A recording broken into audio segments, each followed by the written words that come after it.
Hello and welcome to Following On. I'm Jon Norman alongside Steve Harmison for the next 15-20 minutes or so. It is day two, or rather day two has just come to an end here at Old Trafford. Beautiful conditions, the sun bathing the entire of the outfield, much like it had for the entirety of England's innings. The dark cloud that had been ever present throughout day one and also throughout India's innings at the start of day two disappeared, and with it went all the pressure of the situation, it seemed.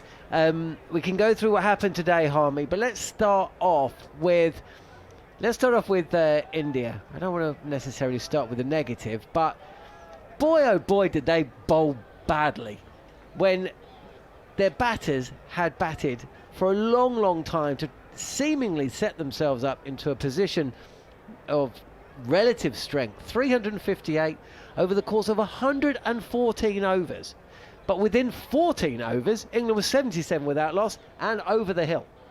Yeah, and largely down to the fact that they missed their lines and missed their lengths. I thought it sort of ended the first innings. I thought 358. That's not a bad score on an outfield which is slow, a wicket which is doing a bit, which is doing enough to keep the bowlers happy and interested. And I think what I would take off the back of them 14 overs you mentioned, which you highlighted rightly so, is that when England bowled good balls, India were hitting them for twos and threes, because England were bowling balls that were in a decent area, so they were pushing them and there wasn't as much velocity on the ball. What was happening when India got it? India were bowling long half volleys. So England were able to hit the ball a lot crisper, a lot harder, and a lot more with a lot more timing, because the ball was so poor. The ball was overpitched, or the ball was too short. And I think because of the way India bowled, it was easier for England to find the boundary, where when England bowled on it, that in between length where it was a decent ball. India could only push it and just rest on the ball and lean it towards the sort of extra cover boundary or the mid-wicket boundary, where England got balls over pitched and it was bang, middle of the bat, timing lovely, bang, bosh, 4. So I think that was evident as a point to make. I think India's lengths completely got it wrong against Duckett and Crawley, and for me it was a rewind to the first day at Headingley, where India didn't know how to bowl at Crawley and Duckett, and there was a lot of things going, whether it was the fielders weren't in the right angles, weren't in the right place, so the fielders weren't in the right place.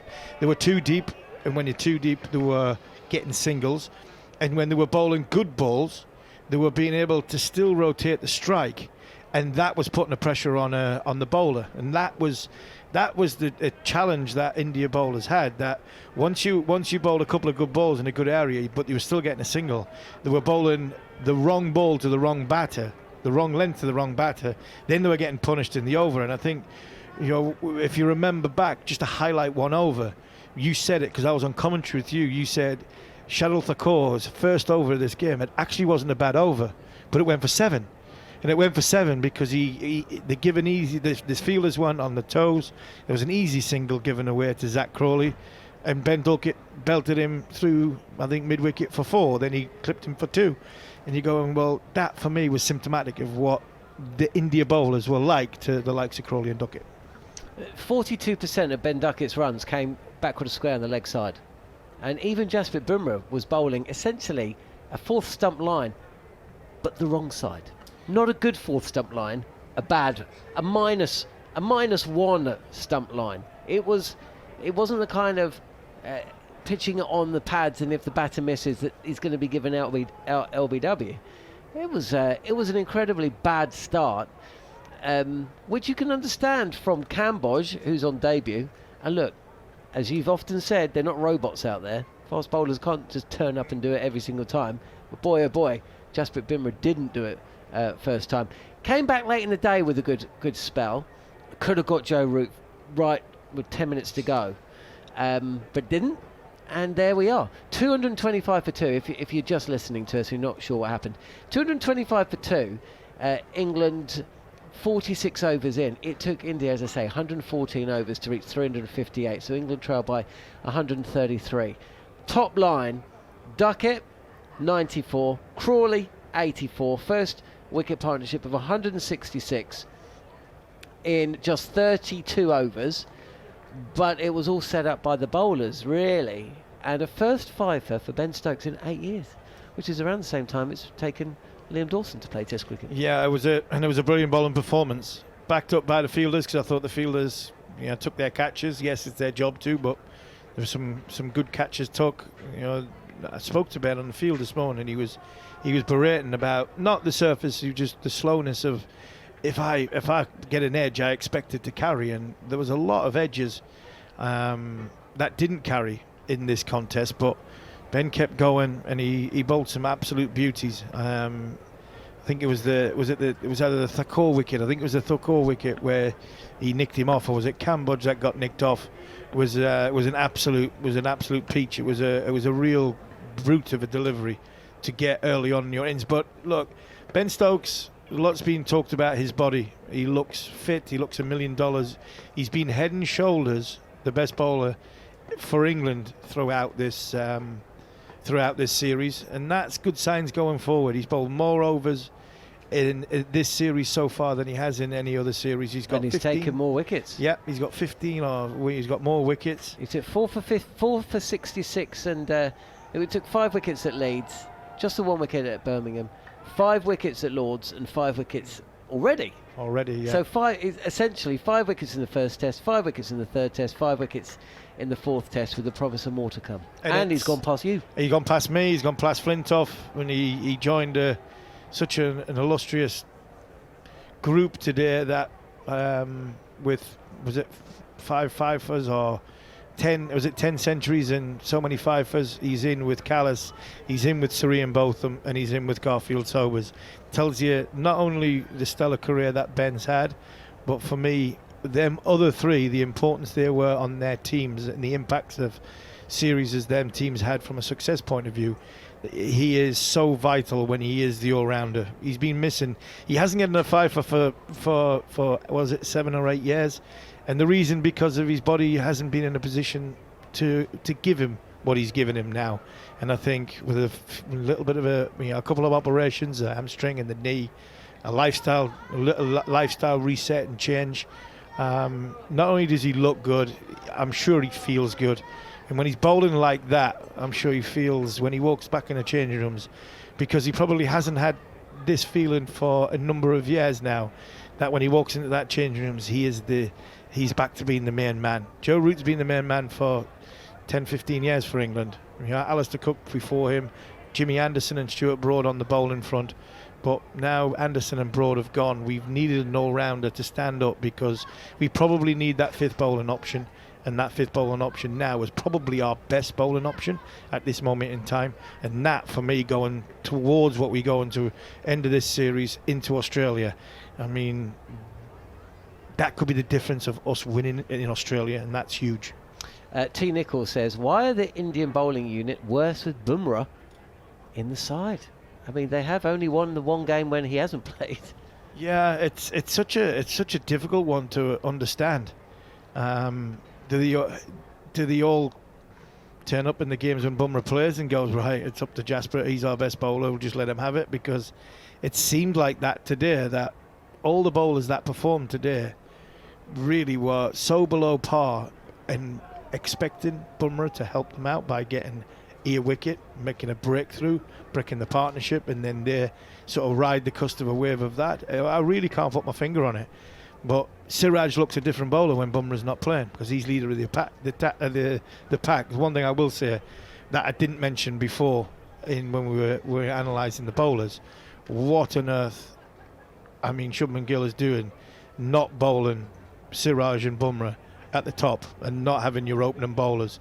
Even if you want to get the debutant in Cambodge, and he possibly is a new bowler, and you look at what Akashdeep did, I think in this situation you had to go with Siraj, you had to go with Bumrah, and you had to get a debutant into the series once the innings had started to go. And that for me was a massive mistake, because the tone was set a good first over from Bumrah, and then all of a sudden 13 off the next over. Bumrah didn't quite get the next over right. Kambodge went with a couple of fours again, and all of a sudden the horses bolted, the wheels are off, and Mohamed Siraj came on, and he was arguably even worse than the other two. The only time I've thought Bumrah hasn't looked like he was going to take a wicket is when he's bowling to the opening partnership. In second innings in the first test, because remember he did take a 5-bet in the first innings, and he took 7 wickets at Lords, right? But I don't know what it is about Zach Crawley. And I don't know what it is about Ben Duckett. But yeah, it was a really poor start for India. Just very briefly though, going back to, you made mention of Ian Botham. At times I used to think Stokes used to remind me a little bit of Ian Botham. And when he used to come onto bowl, I used to always say wickets or runs, or both. He used to buy his wickets. He used to buy his wickets a little bit, it felt. He never seemed to me to be the kind of bowler that was going to take too many fifers. And that's proved to be true. He's a different bowler now to the one that he was when he took his last fifer in 2017. He's got the same pace, but it's that consistency, that line, the length, and he doesn't. I'd like to know his economy now as it was back then. I don't think he goes for as many runs as he used to, and he doesn't remind me of Ian Botham anymore. Not that you shouldn't be reminded of Ian Botham. He did once hold the record for the most Test wickets in international cricket. Anyway, we don't have to. You're right. You are right. You were right. It was. Ben was he was a little bit like Cars. You know there's a wicket in there, but we know there's 6 or 7 runs and over in there. That he has learned possibly from experience. Ben has probably learned the hard way in such a way that because he hasn't bowled for so long, he's still been on the field and still having to play when he was playing as a batter or when he was playing with when he had his problems. But you're right, he is a completely different bowler now.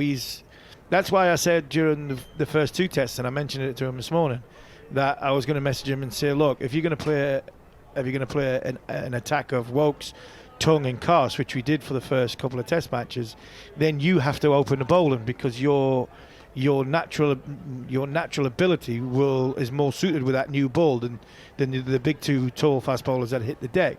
And that for me is not high praise. That's just the level of consistency in his skill sets that he's had since he's come back into bowling, I think is what making him the bowler that he is at this moment in time. And like all good bowlers, John, wants to get a sniff of a good bit of rhythm and they feel as though their bowling is in a good place.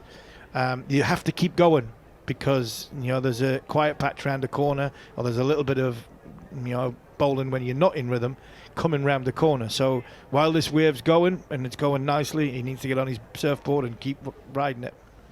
There was an incredible moment today, and not for the first time. It involved Rishabh Pant, who overnight the Indian newspapers had gone with the story that he'd been told he's fractured his toe and he needs 6 weeks rest minimum. Now that might be true. He just didn't listen to it. We know that he was at the ground earlier today in a moon boot. We'd all written off any chance of him batting, and then of course the cameras picked up on him sitting in the dressing room in his whites, and we thought, oh, hang on, it looks like he's going to come in next, and he did. Took him a while, but it's up there with one of the more memorable moments in recent Test cricket. We all love it when we see someone hobbling out. Well, not love it, but you know what I mean. We're kind of invested in it. It seems so incredible to even factor in the fact that you can face someone like Jofra Archer with essentially a broken foot. So credit to him. And as you said on commentary, they actually needed those runs, didn't they? It may, forgive the pun, be a footnote and not matter at all. Do you think we're going to see him bat in the second innings as well? Or will it be a case of, if England hit 550 and India are 3 down with 30 on the board, they might just think, you know what, we've lost this game, there's no point. No, I think he'll bat. I think he will bat. I think he's that character. We all look at the sort of the colourful, larger-than-life character who looks as though he hasn't got a care in the world. But it just shows you what it means to play for India. It shows you the responsibilities that you have. He's a senior player. And I thought it was very courageous. I thought it was when you hurt the outside of your foot, you can walk on the other side and you can protect it a little bit. But like you said, Jofra Archer he's not bowling slowly. Ben Stokes wasn't bowled slowly. Neither was Bryden Carr. So there was an element of this could either happen again or you could target it. But he came out and he had quite a simple game plan. He tried to stay still, which was which is always hard for Rishabh Pant. And he showed what it means to the dressing room in him going out. And do you know what? Them 30 or 40 runs that he went out and contributed with, that might make a difference in this test match. It might, because we might be sitting here tomorrow night thinking, right, as bad as India have had today, if England have as bad a day tomorrow, we still got a test series and a test match alive. And I think because India got 350, you'd feel as though they are still they're still in it. If they'd got 310, then all of a sudden they're 310, England at the end of today are 250, 260, and then we probably are talking about only one winner. Okay, let's look ahead to day 3 then. India, of course, need to restrict England. But you know what? On first innings, you always feel like the team batting second has got to get ahead of the first innings score. I mean, we don't know what's going to happen with this pitch. It may not be the case anymore. It may flatten out. It may become easier to bat. India will hope it doesn't, but that may be the case. But let's just say England need 400 just to be par, and they look good for 400. India can't just be relying on Jasprit Bumrah tomorrow to get the wickets, to bowl them out.